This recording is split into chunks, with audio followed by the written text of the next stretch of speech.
오늘도 행복하세요. 오자유세상의 유현상 목사입니다. 오늘은 시편 19편 7절로 10절에 있는 말씀을 중심으로 해서 금 곧 정금보다 더 사모할 것이며 라고 하는 제목으로 잠시 은혜를 나누고자 합니다. 오늘 저 여러분들이 사는 이 세상에 요즘 가장 많은 사람들의 입에서 오가는 말 가운데 하나가 자본주의라고 하는 겁니다. 즉 돈이 주의가 되어 있는 세상이다, 그렇게 말하고 있는 것입니다. 그러나 자본주의 세상은 근본적으로 인간을 행복하게 만들지를 못합니다. 돈이 주의가 되어 가지고는 행복할 수가 없습니다. 그것이 실제적으로 우리나라가 옛날에 정말 못 살던 나라, 그 시대보다도 지금 우리나라 경제적으로 세계 12대 경제대국이 들어가 있지만 우리나라는 선진 OECD 국가 34개국 중에 자살률이 제일 높은 나라가 되었습니다. 그것은 결코 돈이 주의가 되어 가지고는 근본적으로 인간의 행복을 이룰 수 없다고 하는 산 증거로 나타나고 있습니다. 그래, 참 행복은 어디에 있느냐? 결론적으로 보면 신앙 안에 있습니다. 그래서 우리 모든 신앙인들은 자본이 주의가 되는 것이 아니라 오직 하나님주의, 예수님주의, 그리고 하나님 말씀주의를 따라 살면서 그것을 이루기 위해서 성령의 도움심을 받아서 우리가 세상을 살아갈 때, 우리는 신앙 제일주로 살아갈 때만 우리는 행복한 삶을 누릴 수 있다고 하는 사실입니다. 그래서 우리가 잘 아는 디모데서 6장 10절은 돈을 사랑함이 일만 악의 뿌리가 되나니 이것을 사랑하는 자는 미혹을 받아서 믿음에서 떠나고 그리고 근심으로 자기를 찔르게 되어진다, 그렇게 말하고 있고, 그래서 지나치게 자본주의가 되어서 돈을 사랑하는 자는 오늘 골로새서 3장 5절은 탐심은 곧 우상숭배다, 그렇게 말씀하고 있습니다.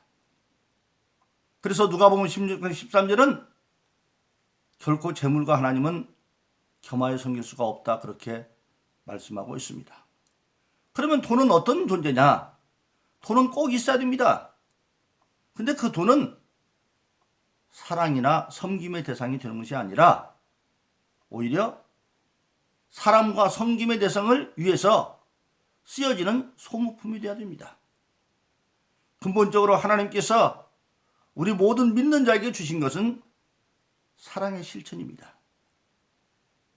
마가복음 20장에 이르면 어떤 율법사 예수님께 나와서 묻습니다. 예수님을 시험하려고 율법 가운데 가장 큰 것이 무엇입니까? 라고 묻습니다.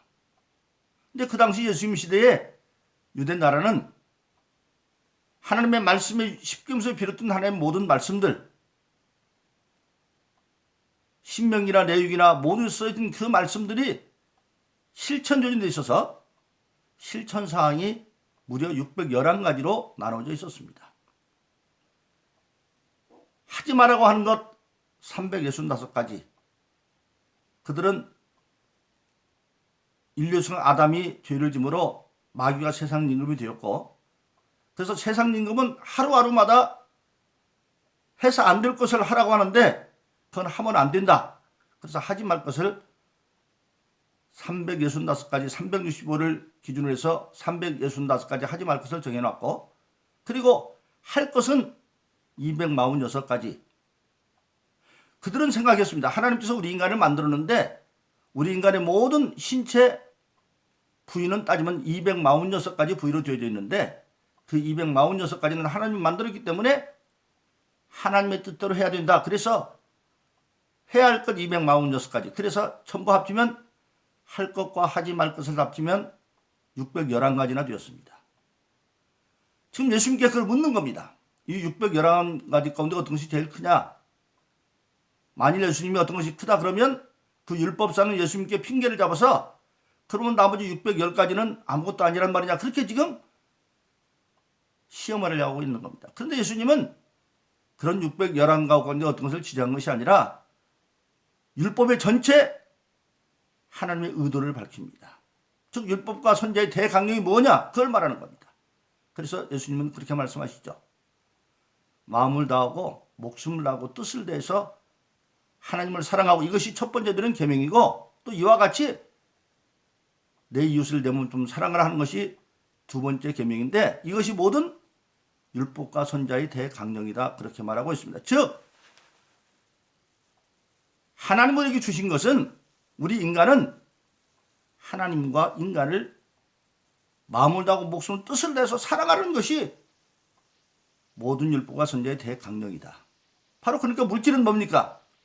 물질은 사랑의 대상이 아니라 하나님과 사람을 사랑하는데 섬기는 데 필요한 재물이 되어야 된다. 즉 소모품이 되어야 되지 물질이 섬김의 대상이 되어서는 안 되고 사랑의 대상이 되어도 안 된다는 겁니다.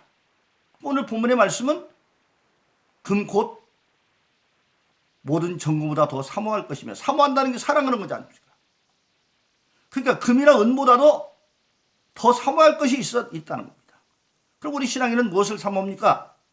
오늘 시편 19편 7절로 10절에 보면 7절에 여호와 율법을 사랑해야 된다. 여호와 율법. 근데 그 여호와 율법을 여호와의 교훈으로 삼아서 즉 하나님 우리에게 주시는 삶의 원칙으로 삼아서 살면 어떻게 되어지느냐? 첫째로 7절에 보니까 여호와의 율법은 영혼을 소생시킨다. 영혼, 우리 인간은 아담과 이브가 범죄함으로 말미암아 육신은 결국은 흙으로 돌아갈 존재죠. 그러나 영혼은 영원한 존재이기 때문에 나중에 사람이 육신이 흙으로 돌아가면 영혼은 없어지는 게 아니라 믿지 않는 영혼들이 음부에 가서 영으로 고난을 받다가 나중에 역사의 종말이 끝나서 지옥이 생길 때 그 죽지 않는 몸으로 영이 다시 몸을 힘입어서 영원한 불 가운데 지옥 가운데 사니 그것을 성경은 사망이라고 그럽니다. 근데 사망은 성경에서 없어지는 게 아니라 인간은 없어지는 문제가 아니에요. 그래서 우리 인간에게 중요한 것은 흙으로 돌아가지만 육에 매여 사는 것이 아니라 영혼이 소생해야 되는데 하나님의 말씀이 그렇게 한다는 겁니다. 육의 세계는 마귀의 세계입니다. 마귀는 어떻게든지 혈과 육의 법으로 우리 인간을 보여지고 만져지고 느껴지는 걸로 유혹을 해가지고 결국은 지옥 가게 만드는 게 마귀의 법입니다. 근데 그걸 뭘로 이기느냐? 즉 하나님의 율법, 여기서 율법은 10계명만으로 모든 하나님의 말씀을 말합니다. 예수님께서 40일 금식하고 줄였을 때에 시험하는 마귀가 나타나 예수님을 시험합니다. 물질의 문제로 도리변에 떡이 되라고 말하고 또 예수님을 높은 성경부터 세워놓고 뛰어내려라 그러면 천사들이 널 받을 거 아니냐 종교 이적주의로 시험을 하고 그리고 세 번째는 천하만국의 영광을 보이면서 네가 나한테 절하면 네가 내가 나한테 죽게 그렇게 말합니다. 그럴 때 예수님이 유일하게 마귀를 물친 것은 기록된 하나님의 말씀이었습니다. 즉 여호와 율법으로 마귀를 물리쳤어요. 바로 이 여호와 율법 하나님의 말씀이 영혼을 소생시킬 수 있도록 마귀를 이기게 하고 그래서 우리가 잘 아는 요한일서 2장 15절로 17절은 결론적으로 말합니다. 예수 믿는 사람들은 세상이나 세상 것을 사랑하면 안 된다. 왜 그러느냐? 그 세상에 있는 모든 것들은 결국은 육신의 정욕과 안목의 정욕과 이상의 자랑. 육신의 정욕은 탐심이죠. 소유욕. 내 것도 아닌 더 많이 먹으려고 하면 육신의 정욕. 안목의 정욕은 많은 사람들에게 잘 보이려고 하는 보암직하고 처음에 마귀가 이브를 유혹할 때 선악과로 유혹할 때 먹음직하고 그게 육신의 정욕이고 보암직하고 그게 안목의 정욕이고 그 다음에 네가 하나님처럼 지혜로워질 수 있다. 그게 이생의 자랑입니다. 세상에서 가장 자랑스러운 존재는 지가 하나님처럼 되는 거 아니에요. 근데 그것이 다 헛것이라는 겁니다. 그래서 그것은 다 지나가는 것이다. 그렇습니다. 세상은 다 나중에 지나가고 없어지는 것들이에요. 성경에 보면 우리가 사는 이 세상과 하늘과 땅은 다 없어지는 것들이에요. 시편 102편에 보면 하늘과 땅은 다 없어지고 어떻게 없어지느냐? 이사야서 51장에 보면 하늘은 연기처럼 땅은 옷처럼 헤어지고 베드로서 3장 7절에 보면 우리가 사는 이 하늘과 땅은 장차 큰 날의 심판의 날에 불사르기 위해서 잠시 보관 동시에 불과하고 요한계시록 20장 11절에는 이미 하늘과 땅은 간 곳이 없습니다. 그래서 이 땅에 육신을 안목 종족 이사야로 사는 것은 허망한 걸로 끝나는 없어질 것이기 때문에 무엇만 영원하냐? 오직 하나님께로 난 것만 영원하다. 그렇게 요한일서 2장 17절은 말하고 있는 것입니다. 그래서 하나님의 율법은 영혼을 소생시켜주고 그리고 오늘 두 번째로 7절에 보니까 뭐라고 말했느냐? 7절과 8절에 보면 여호와 율법은 증거가 분명해서 그 증거를 통해서 우둔한 자를 지혜롭게 하고 눈을 밝혀준다. 증거를 통해서 우둔한 자는 실제로 눈으로 안 보고 확인하지 않으면 안 믿죠. 그런데 하나님의 말씀은 말하지 않고 능력이 있다고 성경은 말씀하고 있습니다. 그래서 고린도서 4장 20절은 하나님의 나라는 말하지 않고 능력이 있다. 즉 하나님의 말씀은 말로 끝나는 게 아니에요. 예수님이 오셔서 공생애를 시작합니다. 하나님의 말씀을 전합니다. 그런데 예수님 전에도 바리새인과 서기관들이 하나님의 말씀을 전했어요. 그런데 그들은 전해봤자 말로 그냥 끝났어요. 그런데 예수님 말씀은 바로 전하면 그것이 증거로 나타났어요. 처음 공생애를 시작하는 가버나움 회당에서 가르쳤을 때에 가만히 앉아있을 것 같았는데 그 속에 귀신이 있어서 막 귀신 든 자에서 귀신 소리지고 나가고 그 위에 예수님의 사역에는 반드시 이적과 표적이 나타났어요. 죽은 나사로도 살아나기도 했고 바람과 풍랑을 꾸짖으면 잔잔하기도 했고 무화과나무를 꾸짖으면 말라 죽기도 했고 온갖 가지 병가 낫고 눈에 보이는 그 종교를 통해서 이제 우둔한 인간들이 아 저거 확실하구나. 그래서 지혜로워졌고 그리고 드디어 눈이 밝아졌다. 보이는 것만 세상이 아니라 보이지 않는 영원한 하나님의 나라 그것이 하나님 율법이라는 걸 알아서 그래서 이제는 율법이 지혜로운 자가 되게 만들어서 그것이 그들의 삶의 교훈이 되어졌다. 삶의 원칙이 되어서 교훈이 되어졌어요. 그렇게 되어지면 결국은 어떻게 되어지느냐? 결국 인생의 가장 중요한 것은 행복해지는 거죠. 8절과 10절에 보니까 뭐라고 말했습니까? 첫째는 마음이 기뻐진다 그랬어요. 8절에 보면. 사람에게 행복이 가장 중요한 마음이 기뻐야 되죠. 그리고 그것이 10절에 보니까 꿀송이보다도 다르다. 하나님의 말씀이 꿀송이다. 그렇죠? 성경에 보면 꿀송이는 가장 행복한 상태를 말하고 있습니다. 그래서 시편 119편 103절을 보면 주의 말씀이 꿀보다도 달다. 그래서 하나님의 말씀이 이제는 그들에게 삶의 교훈이 되었더니 늘 마음이 기쁘고 왜? 말씀은 끝나는 것이 아니라 산 증거를 보았기 때문에 확실한 믿음 속에서 소망이 있어요. 하나님의 성경의 말씀한 약속은 믿음이 있으니까 기쁘고 또 그것이 이루어지는 게 보았고 앞으로도 이루어질 것을 믿고 그래서 마음이 기쁘고 그리고 인생이 가장 중요한 것은 소망에 살아야 되잖아요.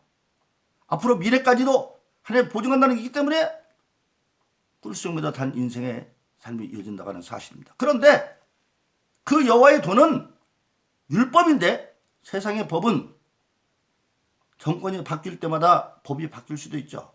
지금 우리나라도 지금 뭡니까? 국회가 난리죠.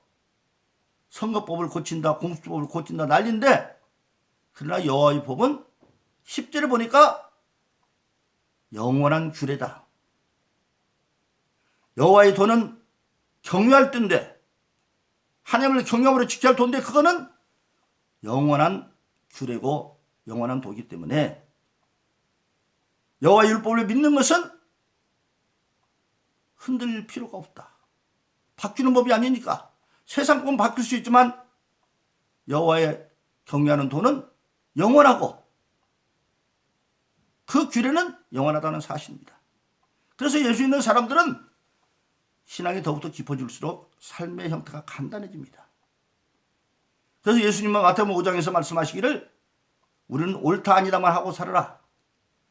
복잡하게 살 필요가 하나도 없다.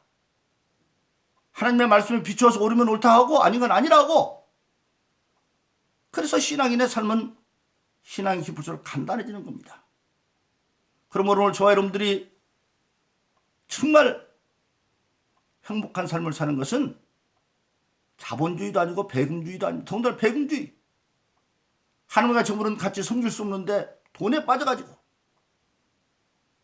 돈을 섬기다가 하나님과 관계도 깨지는 사람이 많이 있고 사람과의 관계도 깨지는 사람이 많이 있죠. 돈에 빠져서 신앙생활 제대로 못하는 사람이 얼마나 많이 있습니까? 오히려 가난할 때는 신앙생활 제대로 했는데 하나님이 그 제대로 해서 축복을 주었더니 그것 때문에 신앙을 망치는 경우가 많아요. 우리나라가 지금 한국교회가 안타까운 게 그런 가운데 있지 않습니까? 정말 유효를 겪으면서 일제부터 많은 신앙인들이 하나님 앞에 부르짖어 간구한 결과로 이 나라가 자본이 없는 나라였지만 수출을 통해서 세계 경제 대국이 되었습니다. 교회들도 하나님이 축복해 주셔서 엄청난 물질의 부유를 교회에 주었고 많은 사람 교회들을 모아주었더니 교회가 교회의 모습을 잃어버렸습니다. 교회는 뭡니까?